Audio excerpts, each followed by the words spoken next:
Selamat sore saudara, Anda menyaksikan program berita Kompas Petang hanya di Kompas TV Independen Terpercaya. Bersama saya Cynthia Rompas. Dan saya Yasir Nenama. Informasi pertama kita awali dari pergantian Menteri Prabowo Subianto saudara. Di mana hari ini Presiden Prabowo Subianto melantik 6 menteri di Istana Kepresidenan Jakarta. Menteri dan wakil menteri yang dilantik hari ini adalah Menteri Keuangan Purbaya Yudi Sadewa. Lalu ada Menteri Haji dan Umrah Muhammad Irfan Yusuf, kemudian ada Menteri Koperasi Ferry Juliantono, Menteri P2MI Mukhtarudin, Wamen Haji dan Umrah Daniel Anzar. 6 menteri yang dilantik tersebut sudah mengambil sumpah jabatan di istana.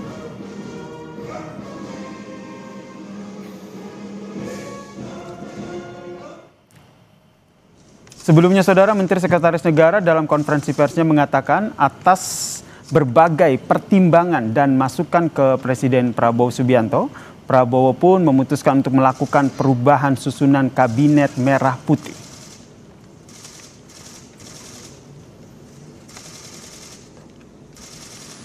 Masukan dan evaluasi yang dilakukan terus-menerus oleh Bapak Presiden, maka pada sore hari ini sekaligus Bapak Presiden memutuskan untuk melakukan perubahan susunan Kabinet Merah Putih pada beberapa jabatan kementerian. Di antaranya yang pertama, Kementerian Koordinator Politik dan Keamanan. Yang kedua, Kementerian Keuangan. Yang ketiga, Kementerian Perlindungan Pekerja Migran Indonesia. Keempat, Kementerian Koperasi. Dan kelima, Kementerian Pemuda dan Olahraga. Untuk ke-6 kementerian yang tadi kami sebutkan, 1 adalah kementerian yang baru dan 5 adalah kementerian yang terjadi perubahan susunan yang menjabat, maka pada sore hari ini akan dilakukan pelantikan di Istana Negara. Demikian yang dapat kami sampaikan. Semoga keputusan ini membawa kebaikan. Kita perbincangkan soal pelantikan menteri baru ini bersama dengan Mas Media Wahyudi Askar selaku Direktur Kebijakan Publik dari Selios, dan juga ada Bang Ray Rangkuti, Direktur Eksekutif Lingkar Madani. Selamat petang semuanya. Petang Bung Yasir. Saya ke Bang Ray dulu. Bang Ray, melihat apa yang menjadi pertimbangan utama dari Presiden Prabowo Subianto ingin mengedepankan profesionalitas, kinerja dari menterinya, atau lebih kepada ada unsur politik dalam reshuffle ini? Kompleks ya, nggak hanya satu, nggak hanya tunggal tuh. Mari kita lihat satu-satu. Kalau kepada Bung Budi, jelas menurut saya udah pertimbangannya sejak dari dulu bahwa yang bersangkutan itu mau di reshuffle. Hanya menunggu waktu kan, kapan kira-kira yang pas dan tepat Saudara Budi ini akan diganti, mengingat beliau dikait-kaitkan dengan satu persoalan hukum kan, gitu ya. Nah itu satu. Jadi ini kompleks berdasarkan objektivitas lah, karena Pak Prabowo ingin menunjukkan bahwa beliau nggak ada toleransi lah terhadap apa yang disebut dengan tindak pidana gitu. Oke. Khususnya korupsi. Kepada Bung Karding saya kira soal kelakuan ya. Nah, saya kira Karding ini tiba aja diganti mengingat ada peristiwa di mana kemarin beliau ya apa istilahnya itu ya kedapatan dalam foto melakukan praktek yang sekarang jadi perbincangan publik gitu. Jadi ini saya kira kalau Bung Karding ini tertiba. Gitu. Nah, kalau kepada Pak Menko Polkam dalam hal ini Pak Budi Gunawan, saya kira aspeknya dua ya. Pertama tentu saja kinerja, yaitu kemampuannya untuk mengkoordinasi ya kementerian-kementerian lain dalam hal peristiwa demonstrasi yang hampir berlangsung 1 minggu kemarin kan, dari dari tanggal 25 sampai tanggal 30-an, bahkan sampai tanggal 1 sampai 2 September gitu. Nah, itu yang pertama tuh. Tapi yang kedua, saya dengar-dengar tuh karena memang basis politiknya juga makin melemah di lingkaran Pak Jokowi. Karena PDI Perjuangan selama ini yang dianggap sebagai pendukung Pak Budi Gunawan di kalangan istana juga mulai mengendurkan ya dukungannya kepada Budi Gunawan pasca Budi Gunawan kelihatan tidak memiliki satu geliat berhadapan dengan kasus hukum yang dihadapi oleh saudara Hasto. Jadi ada soal basis politik yang melemah, ada soal kinerja dari Pak Budi Gunawan gitu. Oke, kalau soal basis politik dan juga kinerja ini, Bung Rey, apakah ini juga berlaku untuk Menteri Koperasi dan juga Menteri Keuangan? Enggak, nanti Menteri Keuangan. Kalau Menteri Koperasi itu menurut saya sejak dari awal. Sudah dari awal ya? Ini akan di-reshuffle ya. Nah, cuman nunggu waktu yang tepat, momentum yang tepat. Dan ini waktunya gitu.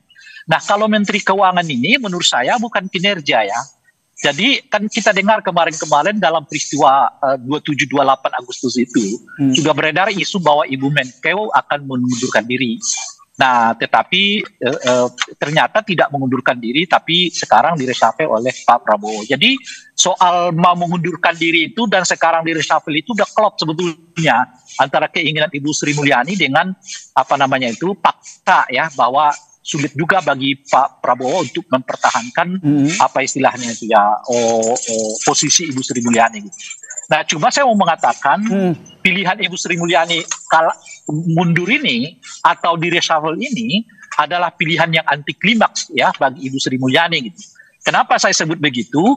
Kita mengandai dulu deh kalau sekiranya Ibu Sri Mulyani benar akan mundur dari jabatannya dahulu tuh ketika terjadi peristiwa politik di mana Pak Jokowi mendorong Gibran sebagai calon wakil presiden. Saat itu kita mendengar informasi banyak anggota kabinet yang agak kecewa gitu. Mungkin mundurnya dan dirasafalnya Ibu Sri Mulyani akan disambut dengan tepuk tangan publik.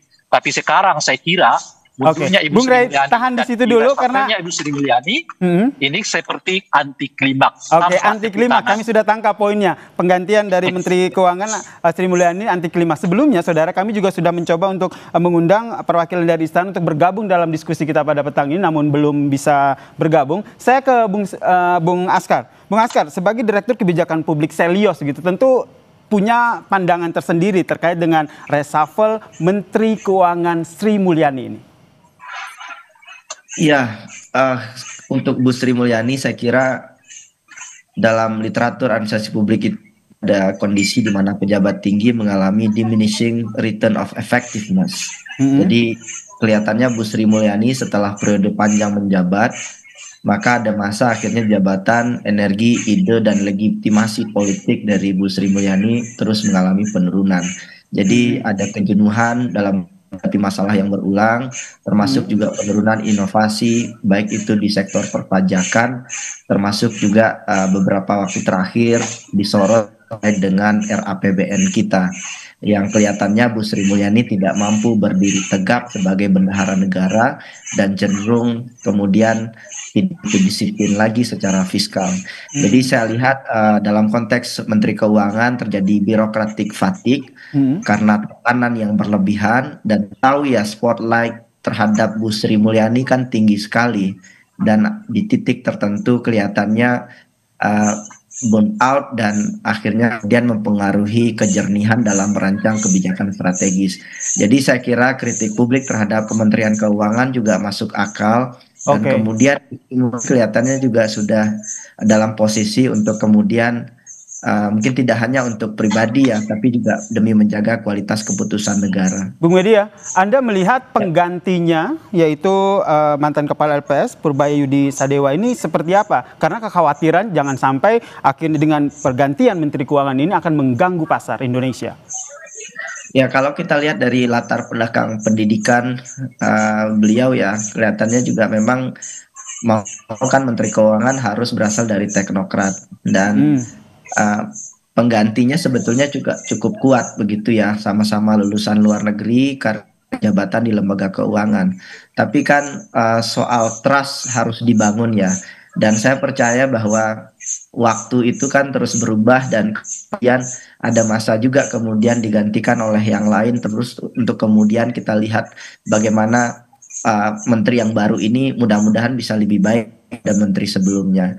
Memang ada catatan-catatan soal kelebihan tentu saja, termasuk juga kekurangan ya, karena dari segi karir politik juga ada banyak kritik juga sebetulnya untuk menteri yang baru ini, termasuk juga pengalaman di sektor tertentu yang mungkin perlu kita lihat dan kita uji bersama. Tapi saya kira hari ini semangatnya adalah memastikan kembali sektor-sektor utama yang hari ini menjadi kritik publik itu bisa direspon oleh menteri yang baru, khususnya efisiensi anggaran yang sekarang masih terus harus ditinjau kembali, restrukturisasi hutang, terus kemudian keberanian bendahara negara untuk berdiri tegak menjamin disiplin fiskal agar tidak masuk terlalu jauh pada ruang-ruang politik. Dan tantangannya ini saya kira di Menteri Keuangan yang baru. Ini tantangan untuk Menteri Keuangan yang baru ya, Bang Media. Iya. Saya ke Bung Rey. Bung Rey melihatnya seperti apa? Tadi menarik yang Anda sampaikan bahwa sebenarnya kalau dari gejolak politik Menko Polhukam ini sebenarnya sudah ingin diganti. Timelinenya apakah ini memang sudah pengen diganti tapi menunggu momen? Kebetulan ada momen yang unjuk rasa kemarin yang dianggap tidak bisa mengendalikan situasi sehingga akhirnya diganti atau bagaimana? Sebetulnya yang paling pertama itu adalah soal basis politik Pak Budi Gunawan yang makin melemah gitu. Okay. Jadi boleh jadi beliau sudah dalam radar untuk di reshuffle, tapi tidak secepat yang sekarang gitu loh. Nah, jadi ini di luar dugaan ya soal reshuffle ini gitu. Nah, bahwa Pak Menko Polhukam mungkin sudah dalam radar bakal diganti itu iya. Tapi bayangan saya itu nanti mungkin 2026 ya 2027 gitu. Tapi bahwa sekarang di reshuffle, nah itu yang menarik tuh. Nah, padahal ya secara publik sebetulnya ya Pak Budi Gunawan nggak terlalu disentuh kan. Sebab yang paling banyak dibicarakan masyarakat di demonstrasi tanggal 27-28 itu adalah Kapolri mundur gitu loh. Kapolrinya nggak mundur, Pak Budi Gunawan yang mundur ya kan. Tapi ya apa namanya itu ya menarik juga ya di Indonesia ini gitu. Yang di bawah koordinasi Menko Polhukamnya nggak mundur, Menko Polhukamnya sendiri mundur gitu. Oke, jadi menurut Anda lebih mendominasi soal basis politik ya. Ini sebenarnya yang ingin saya tanyakan juga pada pergantian menteri lain karena ada nama Abdul Qadir Karding yang juga diganti, kemudian ada Budi Ari juga diganti. Apakah ini juga lebih mendominasi basis politik atau memang karena kinerja? Ini yang nanti kita bahas ya. Usai jeda, tetaplah bersama kami di Kompas Petang.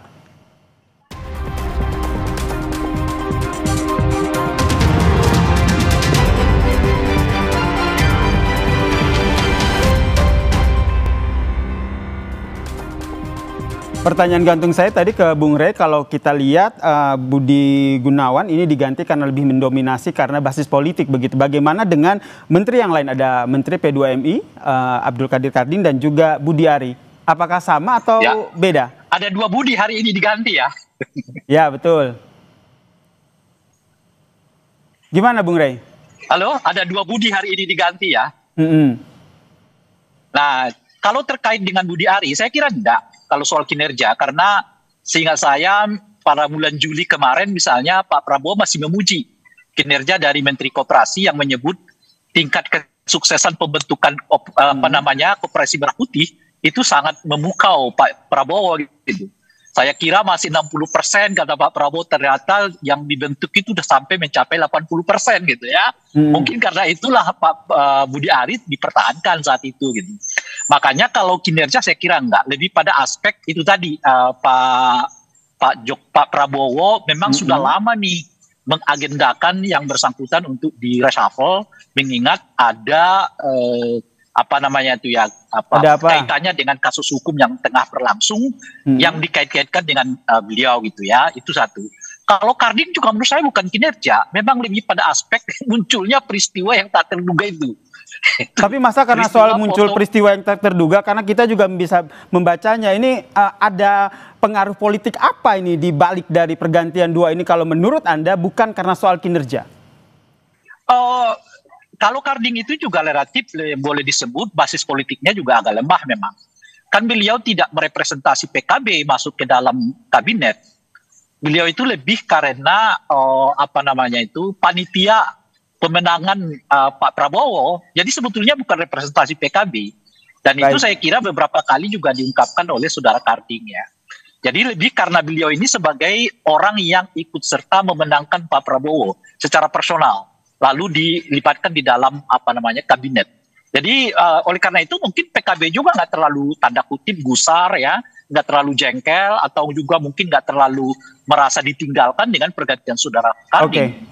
Ya, jadi lebih karena memang menurut saya ada persoalan soal domino itu, meskipun salah satu yang lain tidak digantikan oleh Pak Prabowo dalam ini Raja Juli. Itu satu.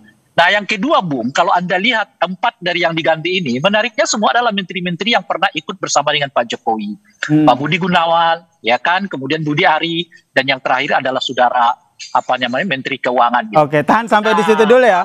Bung Rey, menteri-menteri yang pernah ikut di pemerintahan sebelumnya, ikut di Jokowi. Saya ke Bung Selus. Bung Selus, sebelum itu saya ajak Anda dulu, Bung Rey dan juga Bung Medi Askar untuk melihat situasi terkini yang terjadi di Istana. Ini adalah persiapan serah terima jabatan yang nantinya akan dilakukan pasca Presiden Prabowo Subianto yang melantik 6 menteri. Kalau ini situasinya di Kementerian Keuangan, saudara. Situasi terkini di Kementerian Keuangan.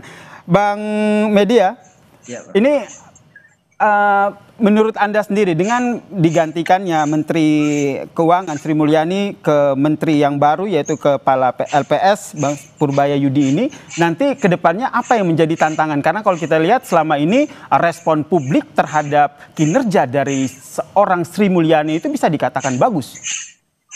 Iya, kelihatan sekarang akhirnya ekonomi politik ya, meskipun secara ekonomi tingkat kepercayaan investor terhadap Bu Sri Mulyani memang relatif tinggi. Secara politik hari ini kelihatannya Pak Prabowo ingin melakukan konsolidasi kekuasaan kembali.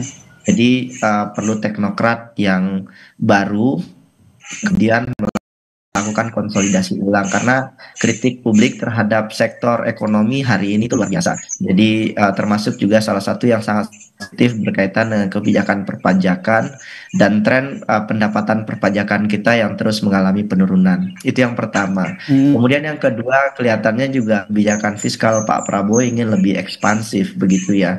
Jadi dan perlu ada pergantian Menteri Keuangan yang baru, dan beberapa kali Pak Purbaya menyebut Sumitronomics begitu ya. Jadi kelihatannya arahnya untuk menggeser ke Menteri Keuangan itu. Tapi memang harus kita akui bahwa memang di awal ini ada kekagetan dari pasar merespon ini. Menurut saya sepanjang ini bisa direspon dengan baik oleh Menteri Keuangan yang baru, ada ruang untuk mengembalikan kepercayaan publik termasuk juga investor. Jadi tadi Anda sampaikan Bung Askar sudah ada kekagetan dari pasar, respon pasar. Ini menurut Anda lebih trennya kepada yang negatif atau positif nih? Ini masih sulit untuk membaca ya, karena ini baru hitungan jam. Tapi kelihatannya dengan track juga nggak buruk-buruk amat. Bahkan beliau punya sejarah panjang berkoordinasi dengan Pak Prabowo dan juga Menteri teknis berkaitan dengan ekonomi juga ya. Jadi beliau bukan pemain baru. Tapi ya lagi-lagi kan publik akan melihat sejauh mana pendekatan Menteri yang baru itu berbeda dengan menteri sebelumnya terkait strategi penerimaan pajak, termasuk juga efisiensi anggaran, restrukturisasi hutang, termasuk juga beberapa komponen lainnya terkait belanja perpajakan yang juga akhirnya banyak merugikan keuangan negara. Jadi perlu kita lihat dulu memang ya, karena memang ini baru terpilih, dan lagi-lagi menurut saya selalu ada hukum kautas atas kondisi hari ini. Jadi ketidakmampuan Menteri Keuangan mendorong pajak yang berkeadilan, pengelolaan belanja yang cenderung tidak lagi clean, termasuk juga beban hutang yang kian sempit. Ini yang akan menjadi tugas baru dari Menteri Keuangan yang baru ya. Tadi menarik apa yang disampaikan oleh Mas Askar itu, ekonomi politik begitu kan, di Menteri ditantangan untuk Menteri Keuangan yang baru. Kalau kita lihat backgroundnya sendiri kan sebagai teknokrat, butuh strategi atau keahlian seperti apa sehingga benar-benar ekonomi politik ini bisa disinergikan dengan baik? di negara manapun Menteri Keuangan itu harusnya teknokrat, bahkan harus berdiri begitu jauh dengan pertimbangan-pertimbangan politik. Memang benar ada banyak instrumen keuangan yang harus didorong untuk mendukung kampanye atau kebijakan-kebijakan nasional. Tetapi semua harus dilakukan atas pertimbangan teknokratik. Kita lihat ada penurunan disiplin fiskal oleh Bu Sri Mulyani selama 1 tahun terakhir. Dan ini jangan mengulang kesalahan yang sama. Jadi pertimbangan fiskal harus malah harusnya lebih disiplin. Jangan lagi ada kebijakan-kebijakan ekonomi makro yang tidak transparan, tiba-tiba cetak uang, tiba-tiba mengeluarkan dana publik untuk koperasi desa merah putih misalkan, termasuk juga berbagai macam instrumen ekonomi yang kemudian didorong untuk melakukan percepatan danantara tanpa melewati proses pertimbangan ekonomi yang baik. Sebentar, Bung Media, bukankah kebijakan-kebijakan yang tadi Anda sebutkan adalah kebijakan-kebijakan atas sepersetujuan dari Presiden Prabowo Subianto? Kalau seandainya menteri yang baru, kalau seandainya masih di bawah Presiden Prabowo Subianto, bukankah kebijakan itu akan terus berlanjut? Kalau menterinya benar ya, kan bisa ngerem dan tahu kapan ngegas. Jadi kalau kemudian digas terus, hancur APBN kita gitu ya. Jadi lagi-lagi independensi Menteri Keuangan juga menjadi tantangan ke depan. Memang Menteri Keuangan itu di bawah Presiden, tetapi lagi-lagi sepanjang Menteri Keuangan itu bisa menghindari konflik kepentingan, kita akan aman. Karena ekonomi makro kita dikelola secara baik dan independen, prinsip yang hati-hati. Tetapi kalau kemudian ada banyak konflik kepentingan dan kemudian Menteri Keuangan yang baru juga terjebak pada kondisi yang sama, ya maka tidak akan ada perbedaan yang signifikan, Mas, dalam sektor keuangan dan ekonomi kita ke depan. Ini harapan untuk PR dari Menteri Keuangan yang baru ya dari Anda. Saya ke Bung Rey. Bung Rey nanti melihatnya seperti apa nih kinerja dari para menteri-menteri yang baru dilantik oleh Presiden Prabowo Subianto ini? Sorry, tadi saya ralat ya. Jadi bukan 3, malah 4 ya. Mantan Menteri Pak Jokowi yang sekarang di reshuffle. Termasuk di dalamnya adalah Menteri Pemuda. Itu kan juga Menteri Pak Jokowi dulu kan. Sekarang juga di reshuffle oleh Pak Prabowo. Jadi kalau kita lihat hari ini, artinya terjadi de-Jokowinisasi di kalangan kabinet. Dari sekitar berapa jumlah anggota kabinet yang dulu pernah bergabung dengan Pak Jokowi, sekarang 5 diantaranya di reshuffle oleh Pak Jokowi. Dan saya kira arahnya nggak kembali ke Pak Jokowi nih. Ya, jadi arahnya kelihatan justru penguatan terhadap Partai Gerindra. Jadi bahasa simpelnya mungkin kita buat de-Jokowinisasi menuju ke gerindranisasi gitu. Oke, kita tangkap sampai di situ ya. Karena kalau kita ulas lagi soal de-Jokowisasi ke gerindranisasi akan panjang juga. Nanti akan kita ulas lagi di paru-paru selanjutnya begitu ya. Yang jelas hari ini Presiden Prabowo sudah melantik 6 menteri barunya. Terima kasih Bung Rey, terima kasih Bang Media Askar telah